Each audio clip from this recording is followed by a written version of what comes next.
গাজীপুরে মসজিদের মাইকে ঘোষণা দিয়ে ছাত্রদের উপর হামলা, আহত ২০। একজন আইসিইউতে, বৈষম্য বিরোধীদের বিক্ষোভের ডাক। ৬ সংস্কার কমিশনের পূর্ণাঙ্গ প্রতিবেদন প্রকাশ আজ। থাকছে স্বল্প থেকে মধ্যমেয়াদী সুপারিশ, পাঠানো হবে রাজনৈতিক দলের কাছে। ঢাকা বিশ্ববিদ্যালয়ের ব্যবসায় শিক্ষা অনুষদের ভর্তি যুদ্ধে লড়ছে ৪১,০০০ পরীক্ষার্থী। প্রতি আসনের বিপরীতে ৩৯ প্রার্থী। শাগুফতা এমিলির ছত্রছায়ায় মুন্সিগঞ্জে গড়ে ওঠে মডার্ন গ্রিন সিটি। চলছে অনুমোদনহীন কার্যক্রম, কয়েকশো কোটি টাকা হাতিয়ে নেওয়ার অভিযোগ। কুড়িগ্রামের বালাটারি সরকারি আবাসনে ২১ বছরেও লাগেনি সংস্কারের ছোঁয়া। নষ্ট বেশিরভাগ টিনশেড ঘর, সীমাহীন দুর্ভোগে ১৮০ পরিবার। ব্যবস্থা নেই, আমার ঘর ছাড় দিয়ে আমি অন্য মানুষের ঘরে থাকতেছি।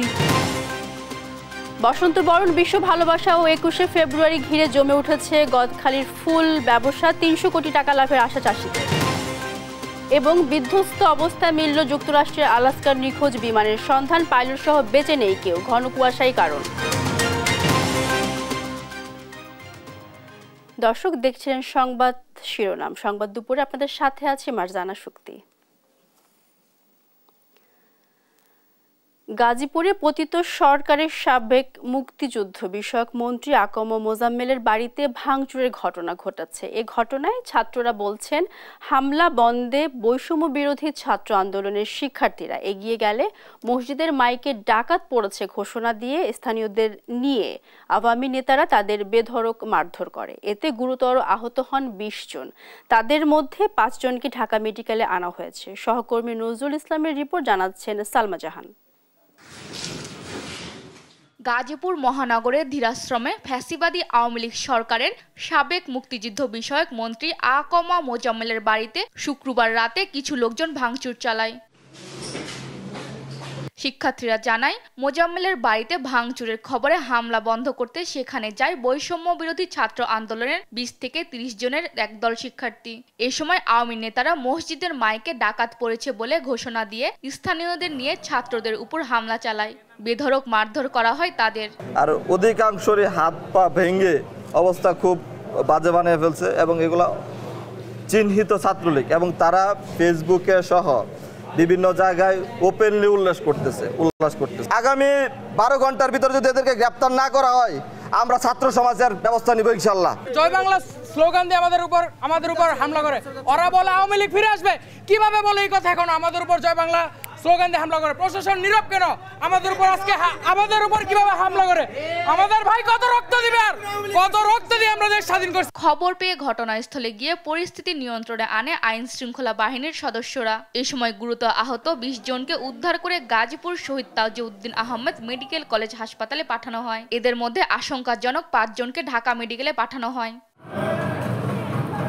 রাত ৩:৩০টায় আহতদের দেখতে হাসপাতালে ছুটে আসেন বৈষম্য বিরোধী ছাত্র আন্দোলনের কেন্দ্রীয় সমন্বয়ক হাসনাত আবদুল্লাহ ও সার্জিস আলম। পরে গাজীপুরের আওয়ামী সন্ত্রাসীদের আজই শেষ দিন বলে হুঁশিয়ারি দিয়ে নিজ ফেসবুকে পোস্ট দেন। এদিকে হামলার প্রতিবাদে আজ গাজীপুরে বিক্ষোভ সমাবেশের ডাক দিয়েছে জাতীয় নাগরিক কমিটি। নিউজ ডেস্ক, দেশ টিভি।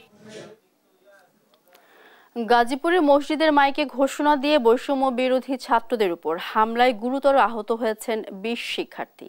তাদের মধ্যে ৫ জনকে আনা হয়েছে ঢাকা মেডিকেলে। আহতদের বিষয়ে আরো জানতে এই মুহূর্তে ঢাকা মেডিকেল থেকে যুক্ত হচ্ছেন আমাদের সহকর্মী তারেক রহমান সুজন।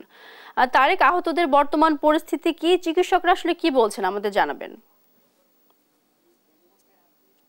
ঢাকা মেডিকেল হাসপাতাল প্রাঙ্গণে এখানে ডাক্তারদের সাথে কথা বলে যেমনটা জানতে পেরেছি, আহতদের চিকিৎসা এখন চলমান। তাদের মধ্যে একজনের অবস্থা,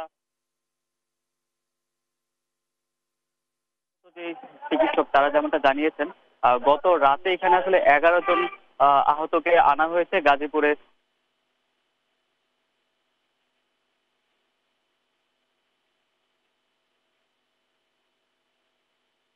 পাঁচজন এখন চিকিৎসাধীন অবস্থায় রয়েছে। তাদের মধ্যে ৩ জনের অবস্থা আশঙ্কাজনক। এই ৩ জনের মধ্যে একজন আইসিইউতে রয়েছেন। আর এখানকার সর্বশেষ যে পরিস্থিতি, আমরা 10:30টার দিকে আসলে স্বরাষ্ট্র উপদেষ্টা এসেছেন, এখানে আহতদের সাথে দেখা করছেন, কথা বলেছেন। তিনি আসলে জানিয়েছেন যে ঘটনায় আসলে যারা জড়িত তাদের বিরুদ্ধে কঠোর ব্যবস্থা নেওয়া হবে। তো এই ছিল ঢাকা মেডিকেল প্রাঙ্গণ থেকে আমার কাছে আহতদের সর্বশেষ খবর। সুজন, আপনাকে ধন্যবাদ। জাতীয় নাগরিক কমিটির ডাকা বিক্ষোভ সমাবেশের আরো খবর জানাতে এই মুহূর্তে গাজীপুর থেকে যুক্ত হচ্ছেন সহকর্মী নজরুল ইসলাম। নজরুল, সার্বিক পরিস্থিতি সেখানে কি, বিক্ষোভ কর্মসূচি সম্পর্কে আমাদের সব জানাবেন। আপনি যেমনটা বলছেন, আপনি জানেন যে গাজীপুরের যে সাবেক মন্ত্রী মোজাম্মেল সাহেবের বাসায় হামলা করেছিল দুষ্কৃতিকারীরা, তার প্রতিবাদে কিন্তু তারা কিন্তু ছাত্র জনতা রয়েছে, তারা কিন্তু গেছিল সেভ করার জন্য। সের পর থেকে কিন্তু গাজীপুরে বেশ কয়েকজন শিক্ষার্থী কিন্তু আহত হয়। তারা যেটা জানিয়েছে যে ছাত্রলীগ, যুবলীগ এবং আওয়ামী লীগের হামলায় তারা বেশ কয়েকজন আহত হয়েছে। তার প্রতিবাদে কিন্তু আজকে যে রাজবাড়ী মাঠ, সেখানে কিন্তু আপনার জনসভা করছেন এবং জাতীয় নাগরিক ঐক্যের ব্যানারে কিন্তু গাজীপুর মহানগর উদ্যোগে কিন্তু এই আয়োজন করা হয়েছে। আপনি দেখতে পাচ্ছেন যে তারা কিন্তু রাজবাড়ী মাঠ যেখানে রয়েছে সেই মাঠে কিন্তু তারা খোলা মঞ্চ বানিয়ে কিন্তু সেখানে কিন্তু তাদের বিক্ষোভ সমাবেশ করছেন এবং এই সমাবেশ থেকে গাজীপুরের যে শিক্ষার্থীদের উপরে যে আক্রমণ করা হয়েছে তার প্রতিবাদে কিন্তু এই সমাবেশ অনুষ্ঠিত হচ্ছে। সমাবেশ থেকে কিন্তু দোষীদের স্থায়ী এবং দাবি জানিয়েছেন এবং দোষী যারা তাদের গ্রেফতার এবং তাদের নিন্দা জানিয়েছেন। সকালবেলা কিন্তু তারা রাজবাড়ী যে গেট রয়েছে, প্রধান ফটক রয়েছে, সেই প্রধান ফটকে কিন্তু তারা সমাবেশ মানববন্ধন করেছে। এখন কিন্তু আমরা দেখতে পাচ্ছি যে রাজবাড়ী মাঠে কিন্তু তারা অবস্থান নিয়ে কিন্তু তারা নেতৃবৃন্দ কিন্তু তারা বক্তব্য রাখছে এবং এখান থেকে শেষ পর্যন্ত কিন্তু তারা রাজপথে মিছিল করবেন, এরকমটাই কিন্তু জানিয়েছেন। তো আপনি জানেন যে গতকাল রাত 9টার সময় কিন্তু যার সাবেক মুক্তিযোদ্ধা বিষয়ক মন্ত্রী তার বাড়িতে যে হামলা হয়েছে, সে মসজিদের মাইক থেকে কিন্তু ডাকাত পড়েছে এরকম একটি শব্দ ব্যবহার করে লোকজনকে ঐক্যবদ্ধ করে তাদের উপরে, ছাত্র জনতার উপরে কিন্তু অতর্কিত যে হামলা করেছে তার প্রতিবাদে কিন্তু আজকের এই জনসভা। এখানে কিন্তু তারা খোলা মঞ্চে ট্রাকের উপরে তারা সমাবেশ করছেন এবং তারা কিন্তু যেটা জানিয়েছে যে তাদের উপরে যে ছাত্র জনতার উপরে যেভাবে অতর্কিত হামলা করেছে তার এই প্রতিবাদেই কিন্তু আজকের এই মানববন্ধন করছেন, তারা বিক্ষোভ সমাবেশ করছেন এবং এই বিক্ষোভ সমাবেশে খুনি যারা রয়েছেন তাদের উপর হামলা এবং তীব্র নিন্দা এবং নিশ্চিত দাবিতেই কিন্তু তারা এই আজকে আন্দোলন করছেন এবং জানেন যে খোলা টাকের মধ্যে কিন্তু রাজবাড়ির যে ঐতিহাসিক রাজবাড়ী মাঠ, সেখানে কিন্তু তারা এই আন্দোলনে ডাক দিয়েছেন। তারা কিন্তু এখান থেকে তাদের যে শিক্ষার্থীদের উপরে যে হামলা করেছে তার প্রতিবাদ জানাচ্ছেন। তো আমরা যদি দেখাতে চাই, এখানে কিন্তু ছাত্র জনতার যে নেতৃবৃন্দ রয়েছেন তারা কিন্তু খোলা টাকের উপরে তারা কিন্তু তাদের যে কর্মসূচি সেটা কিন্তু জানাচ্ছেন। আপনি জানেন যে কালকে রাত 3টার সময় কিন্তু সমন্বয়ক, কেন্দ্রীয় সমন্বয়ক যারা রয়েছেন অর্থাৎ সার্জিস আলম আর হাসান আব্দুল্লাহ কিন্তু রাজবাড়ী মাঠে আপনার এই সদর হাসপাতাল যে রয়েছে সেই হাসপাতালে কিন্তু এসে আহত যারা হয়েছেন তাদের কিন্তু খোঁজ খবর রেখেছেন। এরপর থেকে কিন্তু আপনার সব জায়গায় কিন্তু সাধারণ যে বৈষম্য বিরোধী ছাত্র আন্দোলন, নাগরিক ঐক্য আন্দোলন সব কিন্তু একই ব্যানারে তারা কিন্তু এই সমাবেশ আয়োজন করছেন এবং তারা কিন্তু এখন রাজবাড়ী মাঠে অবস্থান নিয়ে তারা কিন্তু আন্দোলন সংগ্রাম করছেন। কিছুক্ষণের মধ্যে তারা মিছিল করেছেন, মানববন্ধন করেছেন, তারা প্রতিবাদ জানিয়েছেন এবং এই প্রতিবাদ থেকে কিন্তু তারা যে বিষয়টি বারবার উঠে আসছে যে তাদের উপর যে অতর্কিত হামলা হয়েছে সেই হামলার কিন্তু তারা তীব্র নিন্দা এবং প্রতিবাদ জানাচ্ছেন। এইভাবেই কিন্তু সব জায়গায় আমরা দেখতে পেয়েছি যে রাজবাড়ির আশপাশে এলাকায় কিন্তু তারা অবস্থান নিয়ে কিন্তু তারা প্রতিবাদ সমাবেশ করছেন। তবে এই ছিল আমার কাছে গাজীপুর রাজবাড়ী থেকে সর্বশেষ। নজরুল, আপনাকে ধন্যবাদ। রাষ্ট্র সংস্কারে গঠন করা 6 সংস্কার কমিশনের পূর্ণাঙ্গ প্রতিবেদন প্রকাশ করা হবে আজ। একই সঙ্গে কমিশনের প্রধানরা পরবর্তী করণীয়, মধ্যমেয়াদী পরিকল্পনা বা ভবিষ্যৎ নির্বাচিত সরকারের করণীয় সম্পর্কে সুপারিশ দেবেন। এসব প্রতিবেদন আজ রাজনৈতিক দল ও গণ অভ্যুত্থানের পক্ষের সব শক্তির কাছে পাঠানো হবে। এর আগে গত বছরের 8 আগস্ট অন্তর্বর্তী সরকারের দায়িত্ব নিয়ে ডক্টর মোহাম্মদ ইউনূস রাষ্ট্রের বিভিন্ন খাতে সংস্কারের জন্য 6টি সংস্কার কমিশন গঠন করেন। কমিশনগুলোকে 90 দিনের মধ্যে প্রতিবেদন জমা দিতে বলা হয়। এরপর নির্ধারিত সময়ের 15 দিন পর গত 15 জানুয়ারি সংবিধান, নির্বাচন কমিশন, পুলিশ সংস্কার ও দুর্নীতি দমন কমিশন দুদক এই 4টি সংস্কার কমিশনের প্রতিবেদন প্রধান উপদেষ্টার কাছে পেশ করা হয়। অপরদিকে জনপ্রশাসন ও বিচার বিভাগ সংস্কার কমিশন গত বুধবার প্রতিবেদন জমা দেয়।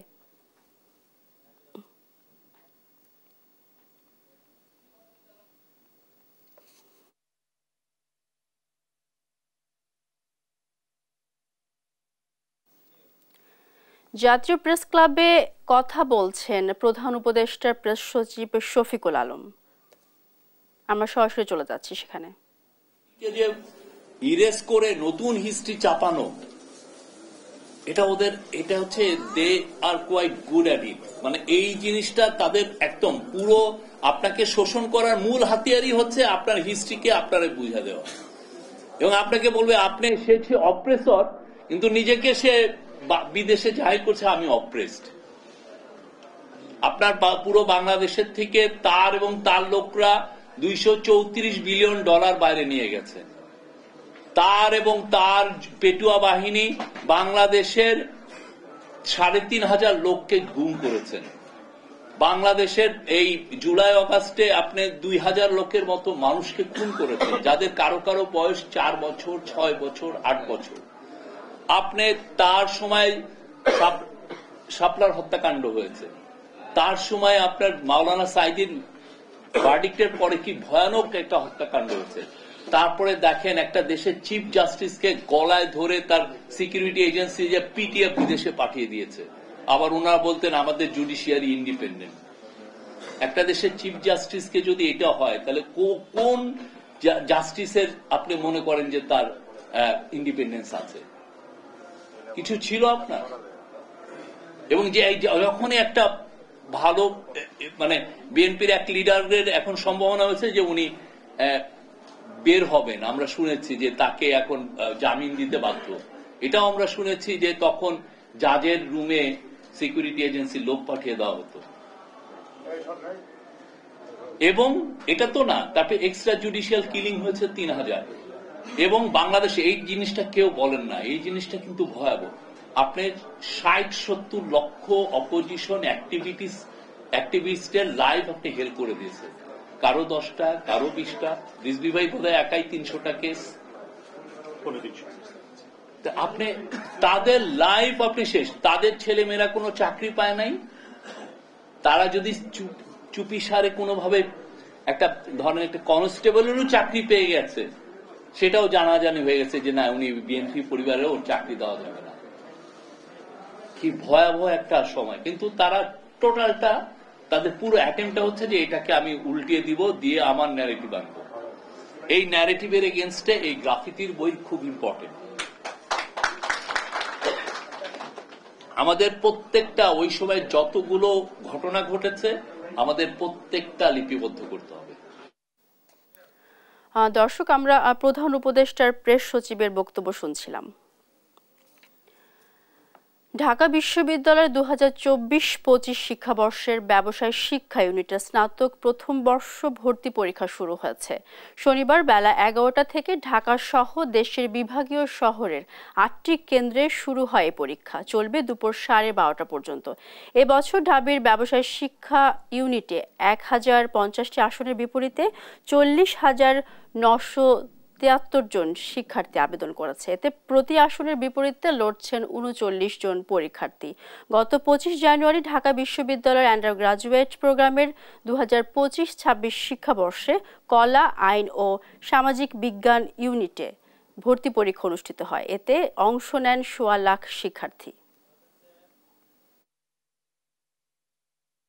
পর্যন্ত সবকিছু আপনাদের সহযোগিতায় ভালোভাবে চলছে, আল্লাহর রহমত আছে। এবং যে কথাটি একটু খুব বিনীতভাবে অভিভাবকদেরকে বলতে চাই, আমাদের সম্মানিত অভিভাবকবৃন্দ মনে রাখতে হবে যে এটি অত্যন্ত প্রতিযোগিতামূলক একটি পরীক্ষা। আমাদের বাচ্চাদের অনেকেই হয়তো এই পরীক্ষাতে উত্তীর্ণ হবেন না, এটাই স্বাভাবিক। কিন্তু আমাদের মনে রাখা উচিত যে কোনোভাবেই তাদের মনে কষ্ট দেওয়া যাবে না। মডার্ন গ্রিন সিটি চালাচ্ছে অনুমোদনহীন নানা বাণিজ্যিক কার্যক্রম। স্বৈরাচার দলীয় এমপি শাগুফতা ইয়াসমিন এমিলির ছত্রছায়ায় মুন্সিগঞ্জে গড়ে তোলা হয় এই আবাসন কোম্পানি। প্রতারণার আশ্রয়ে এরই মাঝে গ্রাহকদের হাত থেকে ছিনিয়ে নেওয়া হয় শত শত কোটি টাকা। আবাসন কোম্পানির প্রতারণা নিয়ে শাহাদাত নিশাদের ধারাবাহিক প্রতিবেদনের আজ 3য় পর্ব। ক্যামেরায় ছিলেন অঞ্জন বর্মন। মুন্সিগঞ্জের ঢাকা মাওয়া হাইওয়ের পাশে অবস্থিত মডার্ন গ্রিন সিটি। এই হাউজিং কোম্পানিটি 13 একর জমিতে আবাসনের অনুমোদন নিয়ে দখলে নিয়েছে কয়েকশো একর জমি। হাউজিংয়ের ভেতরে ঢুকতে প্রথমেই চোখে পড়বে মডার্ন গ্রিন ভিউ পার্ক, যার কোনো অনুমোদনই নেননি মডার্ন গ্রিন সিটি। শুধু তাই নয়, দিনে কিংবা রাতে পার্কের ভেতর চলে অবৈধ কার্যকলাপ। বড় সাইনবোর্ডে টানানো আছে এই প্রকল্প পরিবেশ অধিদপ্তরের অনুমোদিত, অথচ মডার্ন গ্রিন সিটির ওয়েবসাইটে পাওয়া পরিবেশ অধিদপ্তরের ছাড়পত্রে দেখা যায় এর মেয়াদ শেষ হয়েছে 8 মাস আগেই। জেলা প্রশাসক থেকে মডার্ন গ্রিন সিটি আবাসনের অনুমোদন নিলেও ওয়েবসাইটের ভেতর জেলা প্রশাসক, জাতীয় গৃহায়ণ কর্তৃপক্ষ, বিডা সহ কয়েকটি অনুমোদন দেখালেও প্রকৃতপক্ষে তা অন্য কোম্পানির নামে। পরিবেশ অধিদপ্তরের ছাড়পত্রে আবাসন উল্লেখ থাকলেও মডার্ন গ্রিন সিটি গোজামিল দিয়ে চালাচ্ছে অনুমোদনহীন একগুচ্ছ বাণিজ্যিক প্রকল্প। হাউজিংয়ের ভেতর স্থাপিত মডার্ন গ্রিন ভিউ রেস্টুরেন্টে ফায়ার সার্ভিস, পরিবেশ অধিদপ্তর, নিরাপদ খাদ্য কর্তৃপক্ষ, স্বাস্থ্য অধিদপ্তর সহ কয়েকটি ছাড়পত্র প্রয়োজন হলেও কোনোটাই নেই তাদের। প্রকল্পের ভেতরে চলছে মডার্ন এইড হাসপাতাল নির্মাণের কাজ, যার জন্য শেয়ার বিক্রিও চলছে সাইনবোর্ড টানিয়ে। কিন্তু স্বাস্থ্য অধিদপ্তর থেকে এখনো এই হাসপাতালের নেই কোনো অনুমোদন। অন্যদিকে মার্কেট শপিং মল নির্মাণও চলছে আরেক পাশে কোনো ছাড়পত্র ছাড়াই। এভাবে ক্রেতাদের বোকা বানিয়ে কোম্পানিটি হাতিয়ে নিচ্ছে শত শত কোটি টাকা। মডার্ন গ্রিন সিটির এমন অনুমোদনহীনের গোজামিল খুঁজতে কোম্পানিটির প্রধান কার্যালয়ে দেশ টিভি টিম। বাণিজ্যিক প্রকল্পের অনুমোদন ছাড়া কিভাবে বাণিজ্যিক প্রকল্প কার্যক্রম চালাচ্ছে, এমন প্রশ্নের উত্তর খুঁজতে তাদের কর্তৃপক্ষের সাথে যোগাযোগের চেষ্টা করা হলেও কয়েক দফায় ব্যর্থ হতে হয়।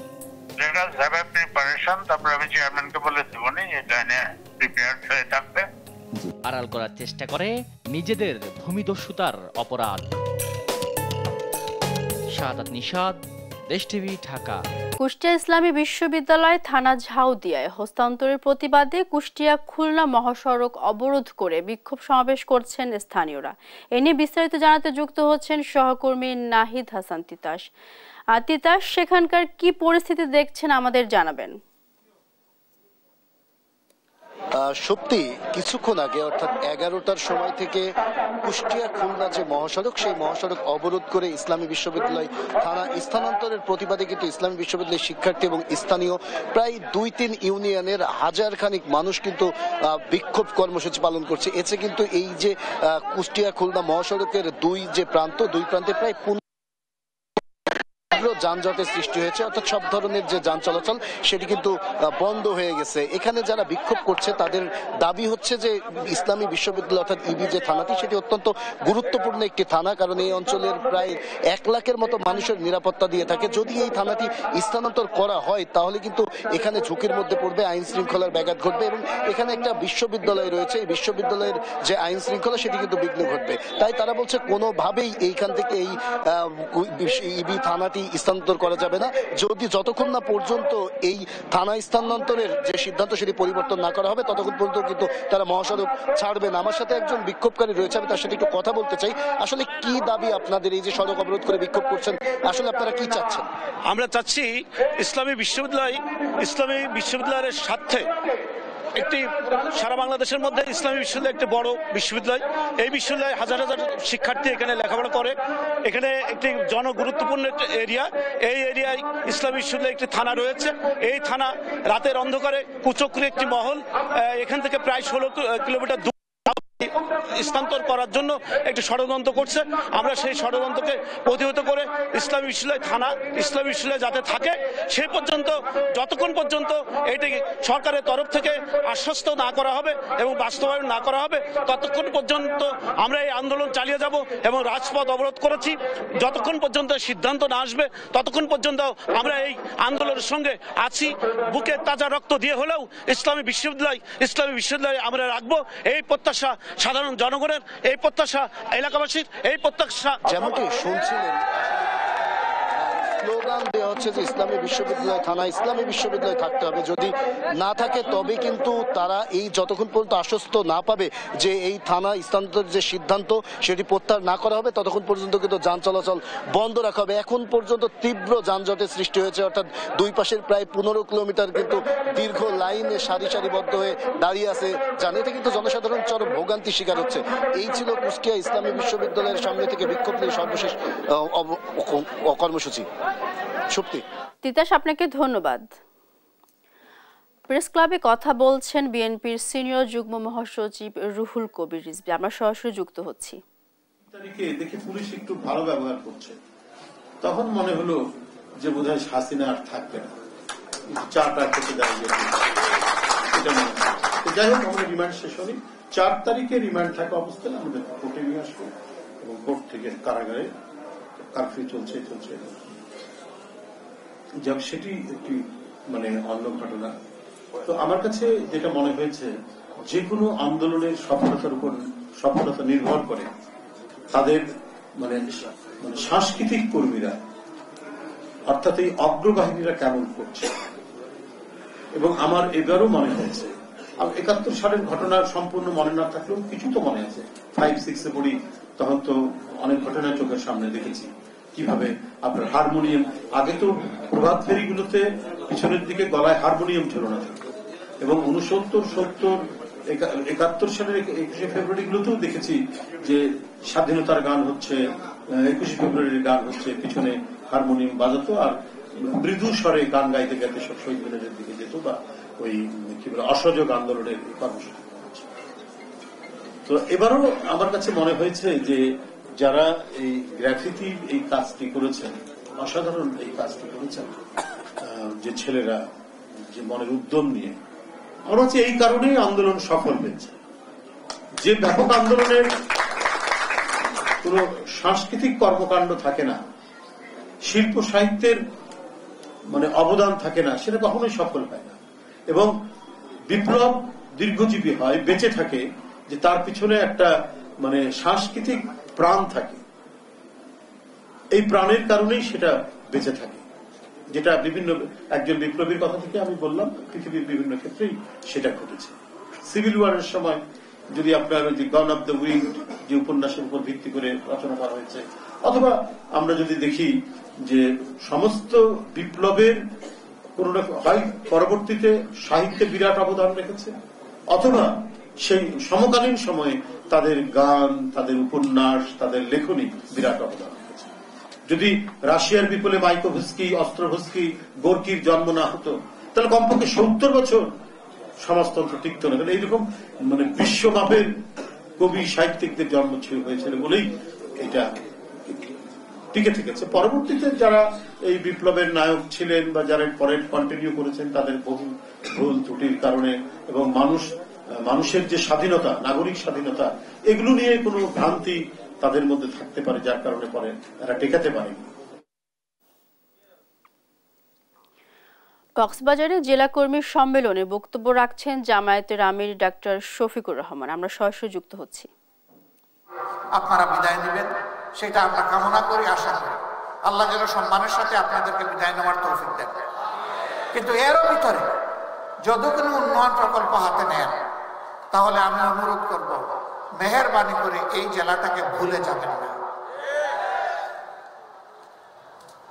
এক নাকি এই জেলার নাম যেন থাকে, আপনারা শুরু করে যান, পরবর্তীরা এসে ইনশাল্লাহ এটা সমাপ্ত করবে। এই দাবি আসলে আপনাদের প্রাণের দাবি না? এখন আপনাদের বাচ্চারা যায় চিটাগাং, বাচ্চারা যায় ঢাকায়, বাচ্চারা যায় আরো দূরে। যদি এখানেই হয় তাহলে আপনাদের ভোগান্তি কমবে, খরচ কমবে এবং একটা জেলার প্রতি ইনসাফ প্রতিষ্ঠিত। এইটাই বৈষম্যহীন সমাজের এটা একটা দাবি। এরকম আরো অনেক কিছু আছে, আমি সেইগুলো নাই বা বললাম। শুধু একটা কথা আপনাদেরকে বলতে চাই, আল্লাহ তাআলা যদি মেহেরবানি করে আমাদের হাতে এই দেশের সেবা করার তৌফিক দান করেন, তাহলে ইনশাআল্লাহ যেই জায়গাগুলো সবচেয়ে বেশি বৈষম্যের শিকার হয়েছে, আমাদের দায়িত্ব হবে সেই জায়গায় প্রথমেই উন্নয়ন পৌঁছে দেওয়া। কিন্তু তাই বলে অন্যরাও বঞ্চিত হবেন না। যার যেটা ন্যায্য পাওনা তারা সেটা পাবেন। এখন দাবি তুলে ঢাকা এবং অন্যান্য জায়গায় রাজপথ অবরোধ করতে হবে না, এখন যেভাবে করা হচ্ছে। তখনকার সরকার বৈষম্যহীন দৃষ্টিকোণ থেকে সারা দেশকে দেখবে ইনশাআল্লাহ। যারা নিজের বাড়িঘর ছাড়া অন্য কোনো জায়গা দেখে না, তাদের এদেশের শাসক হওয়ার কোনো অধিকার নেই। শাসনে যারা যাবেন, সেবার দায়িত্ব যারা পাবেন, বাংলাদেশের প্রতি ইঞ্চি জায়গাকে সম্মান করতে হবে, প্রত্যেকটা মানুষকে সম্মান করতে হবে। আপনারা মানুষের মালিক নন, আপনারা মানুষের সেবক। এইটা মাথায় রেখে যদি কাজ করেন তাহলে মানুষের উপরে তাণ্ডব এবং ফ্যাসিজম চালানো সম্ভব নয়। বাংলাদেশ আবার ফ্যাসিজমের হাতে ফিরে যাক, সন্ত্রাসীদের হাতে ফিরে যাক, এদেশের জনগণ কি তা চায়? নিশ্চয়ই না। যদি তা আমরা না চাই তাহলে দেখতে হবে আল্লাহর দেওয়া সর্বশ্রেষ্ঠ আইনে কারা এই দেশকে গড়ে তুলতে চায়। যারাই আল্লাহর দেওয়া সর্বশ্রেষ্ঠ আইনের ভিত্তিতে এই দেশকে গড়ে তুলতে চাইবে তাদের সাথেই আগামীতে জনগণকে হাত মিলাতে হবে ইনশাআল্লাহ। কক্সবাজারে 4টা আসন আছে।